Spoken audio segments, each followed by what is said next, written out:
لیکن بعد میں جو پادریوں نے کہا کہ بھائی یہ دین کی خدمت کے لیے وقف ہیں, یہ نکاح نہیں کریں گے. نبی نے کیا فرمایا؟ تم نے کرنا ہے, عبادت بھی کرو لیکن نکاح کو اس میں رکاوٹ مت سمجھو. ہم عیسائی تھوڑی ہیں, ہمارے تو مذہب کا حصہ ہے بھائی نکاح کرنا. امام احمد ابن حنبل نے بڑی پیاری بات کہی. انہوں نے فرمایا کہ ایک وہ شخص ہے جو نکاح نہیں کرتا, بچے بھی نہیں ہیں, اطمینان قلب کے ساتھ اللہ اللہ کرتا ہے, تہجد کبھی قضا نہیں ہو رہی, فجر پہلی صف میں, کچھ ہے ہی نہیں کوئی لینے دینے والا, ٹھیک ہے نا, آتا ہے پھر اشراق کی نماز پڑھ کے جاتا ہے, پھر چاش پڑھتا ہے, پھر یہ کرتا ہے, پھر وہ کرتا ہے, اوابین ساری نمازیں اس کی سیٹنگ پہ چل رہی ہیں, اور دین کی خدمت میں لگا ہوا ہے, اللہ اللہ ہر وقت. یہ بھی ہے نیک بندہ. فرمایا دوسرا وہ ہے جس کے بیوی بچے ہیں, وہ بیچارہ نماز پڑھنے آتا ہے, پھر فکر ہوتی ہے یار پراٹھے کے پیسے نہیں ہیں آج, گھر والوں کو کھلاؤں گا کہاں سے, کہتا ہے یار کوئی جاب دلا دو مولوی صاحب. یہ ٹینشن میں اس طرح عبادت نہیں کر پاتا. پھر یہ اللہ سے دعائیں مانگتا ہے, اللہ مفتی طارق مسعود کا بیان سن کے 18 بچے پیدا ہو گئے ہیں, کوئی رزق کا بندوبست کر دے. اتنی بیویاں رکھ لی, اتنے بچے پیدا ہو گئے, عبادت بھی نہیں کرنے دے رہے. نماز پڑھتے ہیں تو کوئی نہ کوئی آ جاتا ہے. اب کل میں نماز پڑھ رہا تھا, سنتیں پڑھ رہا تھا, بچہ آ کے نا اس نے الٹی کر دی پوری جائے نماز, آدھی میرے کپڑوں پہ آدھی جائے نماز پہ, خضو گیا. گھن بھی آ رہی ہے بھائی یہ کیا کر دیا. اب جو صوفی ٹائپ کے لوگ ہوں گے بولیں گے ایکچولی کیا ہے, ہم تو خوشبو لگا کے وہ چھڑک کے نماز پڑھیں گے, لیکن ہمیں ذرا بھی تکلیف, کیونکہ اب اللہ کے لیے کر رہے ہیں, اللہ اسی میں کیا ہے خوش. اللہ کہتے ہیں مجھے یہ لائف پسند ہے. اللہ کیا کہتا ہے, وہ جو مالداروں کی لائف ہے نا, ہر چیز سلیقے سے تمیز سے رکھی ہوئی ہے, کیونکہ بچہ توڑ پھوڑ کرنے والا گھر میں, آپ مالداروں کے گھر میں جاؤ نا جن کے بچے نہیں ہوتے, میں دیکھتا ہوں سب کے گھروں ایسے چیزیں, جو 20 سال پہلے تصویر لٹکی ہوئی تھی 20 سال کے بعد بھی اسی طرح تصویر کیا ہے, جو گلدستہ 30 سال پہلے یہاں رکھا ہوا تھا اب تک کیا ہے وہاں رکھا ہوا, ہلا نہیں اپنی جگہ سے. وہ اس پہ وہ بڑا فخر کرتے ہیں, ہمارے ہاں آرگنائزڈ فیملی ہے. یہ فیملی کہاں ہے تمہاری, صرف آرگنائزڈ ہے یہ, اس کو فیملی تھوڑی بولتے ہیں, صرف آرگنائزڈ ہے بھائی یہ. اور چادریں وادریں تکیا بستر سب اپنی جگہ, ایسا ویل آرگنائزڈ لوگ ہیں یہ. آپ میرے گھر آؤ نا, جو چیز آپ کو جہاں نظر آ رہی ہے 5 منٹ میں وہاں سے کیا ہوگی, وہ بچے نے ادھر کر دی ادھر کر دی, کوئی چیز گھر میں جگہ پہ ہوتی نہیں ہے. ہم نے اپنے لاکر بنائے ہوئے ہیں, وہ ایک الگ, اس میں بچے نہیں گھستے. بچہ کبھی نماز نہیں پڑھنے دے گا آپ کو, کبھی کمر پہ آگے بیٹھ جائے گا, سردہ لمبا ہو گیا. بھائی ایک اللہ کے لیے سردہ لمبا ہوتا ہے, ایک اس لیے ہوتا ہے کہ آپ مجبور ہیں لمبا سردہ کرنے پر, آپ اٹھ ہی نہیں سکتے, صحیح ہے نا. پھر کبھی ٹیں ٹیں کی آوازیں آنا شروع ہو جائیں گی کسی بچے کی, آدمی کہے گا یار یہ کوئی ٹائم ہوتا ہے بھائی, تو ٹیں ٹیں لگا دیے تو نے. تو ہمیں تو یہ والی لائف کیا ہے اچھی لگتی ہے. وہ اتنا لمبا سوال میرے بھائی, مجھے صاحب میرے سوال کو سکون سے پڑھیے گا. سکون سے نہیں پڑھ سکتا, فجر ہو جائے گی, بے سکونی کے ساتھ پڑھوں گا. بیان سمجھ رہے ہیں آپ نے موجودہ نظام کو تبدیل کرنے کے حوالے سے کیا طریقہ کار ہونا چاہیے, اس بات پر بات کی تھی. میں خود بھی آپ کے بتائے ہوئے اس طریقے پر کار کا قائل ہوں.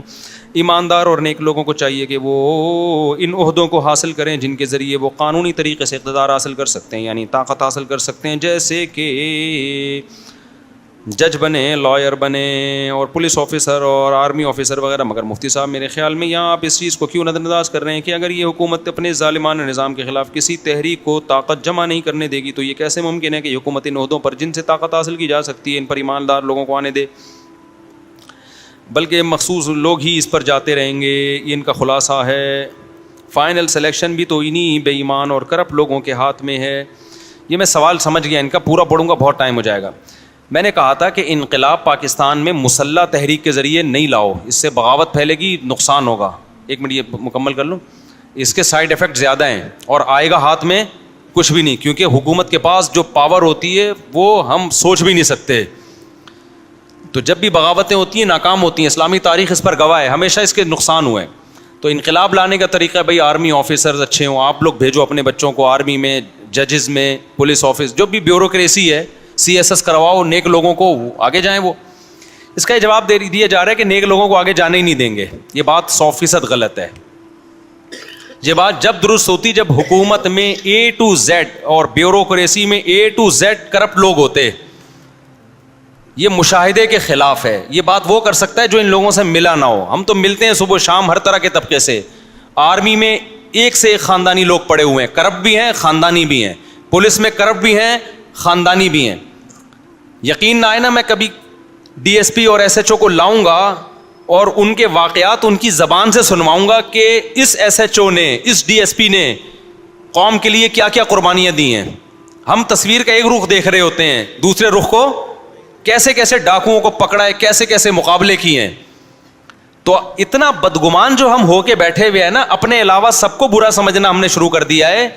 اتنا بدگمان ہونے کی بالکل بھی ضرورت نہیں ہے. یہ بھی ایک قسم کا تکبر ہے کہ آپ سمجھے سارے ہی غلط ہو گئے. اس کا مطلب تو ہی ایک, آپ کو نہیں کہہ رہا بھائی جس نے سوال کیا, میں ایک اسٹائل ہے میرا نہیں ہے, تو اس کا مطلب جو بیان کرنے والا وہی ایک فرشتہ آسمان سے نازل ہوا ہے. ججز میں بھی ایک سے ایک خاندانی ہے. جامعۃ الرشید نے کہ جب ججز سے تعلقات ہوئے اور بیوروکریٹ سے تعلقات ہوئے تو بڑے بڑے خاندانی لوگ ان کو ملے ہیں اس میں, جن کی بڑی بڑی قربانی آرمی میں, فوج اس میں, پولیس میں, ججز میں, اور اس کے علاوہ جو آپ سی ایس ایس جو کر کے بیوروکریٹس بنتے ہیں ان میں آپ جاؤ تو ایک سے ایک خاندانی بھرا ہوا ہے. تو اگر آپ اچھے لوگوں کو ان شعبوں میں بھیجو گے تو خاندانیوں کا ریشو کیا ہوگا, بڑھ جائے گا, اور غیر خاندانیوں کا ریشو کیا ہو جائے گا, کم ہو جائے گا. تو ابھی ملک کے حالات اتنے خراب نہیں ہیں کہ اوپر کسی نیک آدمی کو آنے ہی نہیں دیں گے, ایسا نہیں ہے. ہاں مشکلات ہوتی ہیں, رشوت کرپشن کی وجہ سے بسا اوقات برے لوگ آگے چلے جاتے ہیں, لیکن آپ کے اندر اگر کوئی صلاحیت ہو تو راستہ سب کے لیے کھلا ہوا ہے, جاتے ہیں اچھے لوگ بھی جاتے ہیں. تو اس لیے اگر آپ نے اچھے لوگوں کو بھیجنا چھوڑ دیا اور آپ نے کہا نہیں جی ہم اچانک ایک بغاوت کر کے انقلاب لے کر آئیں گے, تو اس سے نتیجہ یہ نکلے گا کہ جو رہی صحیح امکانات ہیں اس کا بھی بیڑا غرق, اور پاکستان 100% ایک سیکولر اسٹیٹ بن جائے گا پھر. تو اس لیے اپنے رخ صحیح رکھیں, اس کے نتائج دیر سے آئیں گے لیکن پائیدار ہوں گے. جیسے ترکی میں دیکھ لو نا, ترکی میں انہوں نے, طیب اردگان نے مسلح بغاوت نہیں کی ہے. طیب اردگان کے جو روحانی باپ دادا تھے انہوں نے 50 سال پہلے ایک ویژن بنایا تھا کہ ہم اس طرح سے انقلاب لے کر آئیں گے, اور آہستہ آہستہ اس ٹریک پر وہ چل پڑے. اب اگر طیب اردگان بالفرض ہار بھی جاتا نا تو ایک طیب اردگان نہیں ہے, اتنی طیب اردگان ترکی میں پیدا ہو چکے ہیں کہ اس دفعہ الیکشن میں ہار جاتا اگلی دفعہ آ جاتے وہ لوگ. لیکن ہمارے یہاں اگر کوئی شخص آتا ہے نا لیڈر بن کے, تو وہ گیا تو اس کی تحریک گئی, ختم, اس کے دنیا سے جاتے ہی ختم. تو ترکی میں جو انہوں نے محنت کی ہے وہ لیڈر بنانے کی فیکٹریاں تیار کر لی ہیں انہوں نے, سمجھ رہے ہیں. ابے بھائی مجھے ایک بات بتاؤ, آم کے موسم میں آم آتا ہے, ایک آم گھر میں رکھا ہوا ہے, وہ کوئی کھا گیا, آپ ڈپریشن میں, آم مجھے ملا ہی نہیں, آم کوئی بچہ کھا گیا, میں اب آم ہی نہیں کھاؤں گا. تو گھر والے کیا بولیں گے, بھائی ایک آم نہیں ہے, آم کے درخت بھی ہیں اور اس سے آم اتر بھی رہے ہیں, سیزن بھی ہے, یہ ختم ہو گیا. بچہ, یہ حرکتیں باپ تو نہیں بچے کر رہے ہوتے ہیں نا. ایک آم بچے کے لیے گھر میں رکھا ہوا تھا, آپ نے کھا لیا. یا دودھ تھا اس میں ملائی میں نے کھا لی. میں اپنی مثال دوں نا, گرم دودھ کی گرم ملائی میں کبھی بھی نہیں چھوڑتا. جو دودھ جب بوائل ہوتا ہے نا اس پہ جو گرم گرم ملائی ہوتی ہے نا, ٹھنڈی ملائی نہیں, فریج والی دودھ کی گرم ملائی, وہ دیکھ کے مزہ آ جاتا ہے انسان. کبھی آپ اپنے خرچے پہ ٹرائی کر کے دیکھیں, دودھ کی گرم ملائی اتاریں, او ہو سن کے اتنا مزہ آ رہا ہے, ناشتے میں کھائیں مزہ نہ آئے پیسے واپس. ڈاکٹر کو بتانے کی, پوچھنے کی بھی ضرورت نہیں ہے, فوراً ڈاکٹر کے کولیسٹرول بھائی ایسی کی تیسی کولیسٹرول کی, بھاگو دوڑو پھر کھاؤ. تو یہ ساری نعمتیں اللہ نے کس کے لیے پیدا کی ہیں, نیچرل چیزیں کھاؤ میرے بھائی. بعض ڈاکٹر بڑی ظلم کر رہے ہوتے ہیں, کریم کھلا رہے ہوتے ہیں. ویسے تو عام طور پہ ڈاکٹر نہیں کھلاتے, لیکن کچھ ہوتے ہیں اس ٹائپ کے بھی. وہ جو پیکنگ کی کریم نہیں ہوتی وہ زہر ہے بھائی, وہ زہر ہے, وہ مت کھاؤ. تو یہ جو دودھ کی ہوتی ہے نا ملائی, یہ ہم بچپن سے کھا رہے ہیں الحمدللہ. جیسے ہی میں کچن میں جاتا تھا تو ہمارے گھر میں دودھ میں ملائی ہوتی تھی, میں چمچ لیا, ہڑپ کر گئے. پھر والدہ غصہ ہوتی تھی, یہ دودھ کا بیڑا غرق کر دیا. تو وہ الحمدللہ آج تک روٹین چل رہی ہے. تو اب میرے گھر والے تنگ آ کے اب کمپرومائز کر لیے انہوں نے. میں جاتا تھا ایسے ہی ملائی اتار کے نا کھا جاتا ہوں, میں نہیں چھوڑتا. تو پہلے بڑی گھر میں اس پہ وہ ہوتا تھا مسائل, یہ دودھ, کیونکہ دودھ کے وہ سارا وہ فیٹ لیس ہو جاتا ہے نا بالکل ہی. تو بڑی لڑائیاں ہوئی ہیں گھر میں اس پہ. پھر گھر والے عاجز آ گئے. بھائی میں نے کہا بھائی میں اس پہ کمپرومائز, یہ اگر کرنا ہے تو دودھ بوائل کر کے کہیں اور لے جا کے ٹھنڈا کرو, اس کو چھپا دو, اس کو فریج میں کہیں بھی, ملائی پہلے ہٹا کے بیچ دو, گھی بنا لو, کھا جاؤ, بچوں کو کھلا دو. میرے سامنے گرم دودھ کی اگر تازہ ملائی اوپر ٹہر رہی ہوگی, کسی قیمت پہ میں اس کو نہیں چھوڑوں گا, ایسی کی تیسی ہے. اچھا خیر, یہ حقیقت بتا رہا ہوں, آپ اس کو ڈائلاگ سمجھ رہے ہو, گھر والوں کو پتہ یہ نہیں چھوڑے گا. تو اب کیا ہے کہ جی آم کی مثال پہ آ جاتے ہیں, ملائی پتہ نہیں کہاں سے ٹھیک ہے, آم رکھا ہوا تھا, بچے نے کھا لیا, آپ نے کھا لیا, اب بچہ رو رہا ہے, ٹانگیں مرا ہے, ابو آم کھا گئے, آم کہاں ہے میرا. تو آپ کیا بولو گے, بیٹا کوئی آم مارکیٹ سے شارٹ تھوڑی ہوا ہے, درخت پہ آم لگے ہوئے ہیں, اور یہ موسم بھی اگر ختم ہو گیا تو درخت تھوڑی ختم ہوئے ہیں, اگلے مہینے اگلے سال دوبارہ آم. تو ویژن اس طرح کا ہونا چاہیے کہ لیڈر کو چاہیے کہ لیڈر بنانے کی فیکٹری تیار کر کے جائے. وہ ایک لیڈر مرتا ہے دوسرا آ جائے, دوسرا مرے تیسرا آ جائے. ایسا نہیں ہو کہ لیڈر مارکیٹ سے شارٹ تو پوری تحریک کا بیڑا غرق. تو اس اسٹائل میں کام کرنے کی ضرورت ہے. وہ اسکول سسٹم اپنے ہاتھ میں لیں, کالج سسٹم اپنے ہاتھ میں لیں, یونیورسٹیاں اپنے ہاتھ میں لیں, کیونکہ یونیورسٹیاں ہیں, اسکولنگ ہے جہاں سے لیڈر تیار ہوتے ہیں. تو یہ آپ کے ہاتھ میں ہوں گے تو پھر یہاں سے اچھی لیڈرشپ تیار ہوگی. ایک دفعہ نہیں ہوگا, اگلی دفعہ میں آ جائے گا, اس کے بعد آ جائے گا, وہ پھر جا کے تبدیلی کرے گا. جیسے ترکی پاکستان سے اب بھی زیادہ لبرل کنٹری ہے, پتہ ہے آپ کو. ترکی میں اب بھی بے حیائی پاکستان سے بہت زیادہ ہے, اب بھی لبرلزم الحاد بہت زیادہ ہے, لیکن ترکی صحیح ٹریک پہ ٹریولنگ اس نے شروع کر دی ہے. ایسے جیسے ہم نے جانا پشاور ہے, تو آپ پشاور کے قریب میں, آپ ملتان پہنچ چکے ہیں, لیکن ٹریک آپ کا چینج ہو گیا ہے, اور ترکی ابھی کراچی میں پشاور سے بہت دور ہے, لیکن جو ٹریک اس نے اختیار کیا ہے, جس پہ ٹرین اس کی چل رہی ہے, وہ کہاں جا رہا ہے؟ بے شک وہ خوشحال خان خٹک میں بیٹھ کے جا رہا ہو. ٹرین ہے نا خوشحال خان خٹک, اللہ دشمنوں کو بھی نہ بٹھائے اس میں, کیونکہ اس میں جب آپ بیٹھ گئے نا تو پشاور کے علاوہ کہیں بھی جا سکتے ہو آپ. وہی ہو جائے گا 50-50 والا قصہ.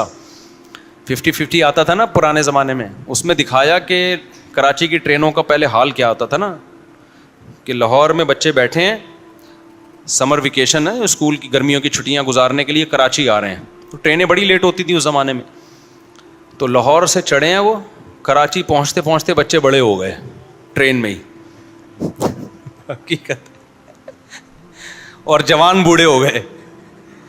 جو بچوں کی پینٹیں تھیں نا, وہ نیکریں بن گئی تھیں, یعنی بڑے ہو گئے نا, تو وہ پینٹ ان کی نیکر بن گئی. تو اس میں دکھایا کہ اب وہ جب کراچی اسٹیشن پہ اترے ہیں نا, تو وہ جو جوان آدمی ہو تو بوڑھے ہو چکے تھے, تو ایک بوڑھے بیچارے اتنے, انہوں نے کھڑکی سے ہاتھ باہر نکالا, بیٹا کراچی پہنچ گئے؟ انہوں نے کہا ہاں پہنچ گئے. یہ کہا اور وہ مر گئے, ان کا ٹائم پورا ہو گیا تھا. خوشحال خان خٹک ہو گئی, علامہ اقبال ایکسپریس ہو گئی, یہ وہ ٹرینیں ہیں کہ کسی کے گناہ معاف کروانے ہوں, آپ نے کسی کی زندگی ٹرین کی نظر کرنی ہو, تو اس میں ان کو بٹھا دو. تو لیکن ٹریک اگر صحیح ہوگا تو ایک نہ ایک دن کہاں پہنچے گا؟ پشاور پہنچ جائے گا. آپ کے سمت ہی صحیح نہیں ہے, تو پاکستان کی سمت صحیح نہیں ہے, غلط ٹریک پہ جا رہا ہے. دیندار لوگ صحیح سمت میں محنت نہیں کر رہے, وہ جذباتی باتیں زیادہ ہو رہی ہیں, محنت کم ہو رہی ہے. تو ٹریک صحیح ہو جائے گا نا, تو آج نہیں تو کل اچھا رزلٹ آئے گا. ترکی لبرل کنٹری ہے, لیکن جا کس کی طرف رہا ہے؟ اسلام کی طرف جا رہا ہے. تو وہ پہنچ جائے گا ایک نہ دن انشاءاللہ اسلام کی طرف. تو ہمیں بھی ٹریک درست کرنے کی ضرورت ہے, ورنہ صلاحیتیں محنتیں برباد ہوں گی. محنت بہت ہوگی, آؤٹ پٹ کچھ بھی نہیں ہوگا اس کا. مفتی صاحب جس طرح جنید جمشید نے اپنی زندگی بدلنے کی کہانی سنائی, آپ سعید انور کی بھی ایسی داستان سنا دیں. اگر نہیں معلوم تو ان سے کہیں وہ خود ہی کسی بیان میں سنا دیں. ہم سعید انور بھائی کو بلائیں گے انشاءاللہ, ان سے آپ کے سامنے خود سنوائیں گے, ٹھیک ہے نا. وہ تو رابطے میں تو ہیں, بتاؤں گا بھائی لوگ آپ کی داستان سننا چاہتے ہیں, سنا دیں گے آپ کو انشاءاللہ. اور کوئی سوال تو نہیں بھائی کسی کا؟ چلو کافی ہو گیا. کہاں آپ کیا پوچھ رہے ہیں؟ بس آخری سوال ہے. جی جی جی, اچھا سب کے سامنے نہیں بتا, ٹھیک ہے سائڈ پہ آ جائیں, چھاؤں میں آ جائیں. ان کو چھاؤں میں لے آئیں ذرا, پہلے چیک کر لیں بم نہ ہو. بعض دفعہ آدمی کہتے ہیں سب کے سامنے میں پھٹنا نہیں چاہتا, میں نہیں چاہتا کہ بلا وجہ لوگوں کا ناخن, حالات ایسے ہیں نا کراچی کے. چلو بھائی, سبحانک اللہم و بحمدک, نشہد ان لا الہ الا انت, نستغفرک و نتوب الیک.